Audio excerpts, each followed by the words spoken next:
ఒక ఫియర్ ఉంది జనాలలో, క్యాన్సర్, అయ్యో క్యాన్సర్ అనేది. So how you see it as a doctor? Fear అని మీరు ఊరినే అంటారు, మేము చూస్తూ ఉంటాం. లిటరలీ కొంతమంది ఓపీలోకి వచ్చి, మేడం ఆ వర్డ్ అని మాత్రం అనకండి, ఆ వర్డ్ అనకండి.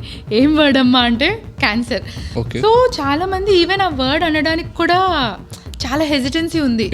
ఇది ఎందుకంత భయపడుతున్నారు అంటే మరి నాకు ఎగ్జాక్ట్గా తెలియదు కానీ, బట్ ఇప్పుడు మరి చిన్నప్పుడు వచ్చాయి మనకి యాడ్స్, ఎయిడ్స్ వస్తే మరణమే శిక్ష అన్నట్టు. ఆ తర్వాత యాడ్స్ ఆగిపోయినాయి చూసారంటే, ఎందుకంటే దానివల్ల సోషల్ టాబూ క్రియేట్ చేస్తుంది. టెస్ట్ చేయించుకోవడం హెజిటేట్ చేయడం కానీ, లేదంటే ఒకళ్ళ దగ్గర నుంచి ఇంకొకరు వాళ్ళని చాలా అంటే అంటూ వ్యాధిలా చూడడం, టాబూ వచ్చేసి పుష్ చేయడం అవుతుంది. సో ఆ తర్వాత అది ఆగిపోయింది.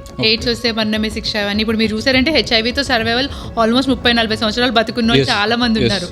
అలాంటిదే క్యాన్సర్ కూడా అయిందనిపిస్తుంది నాకు. సంహౌ పీపుల్ అలా అడ్వర్టైజ్మెంట్స్ అవేం అవ్వలేదు కానీ ఇది వరకు రిజల్ట్స్ బట్టేమో క్యాన్సర్ వస్తే చనిపోతారు అనేది కొరిలేషన్ అయిపోయింది.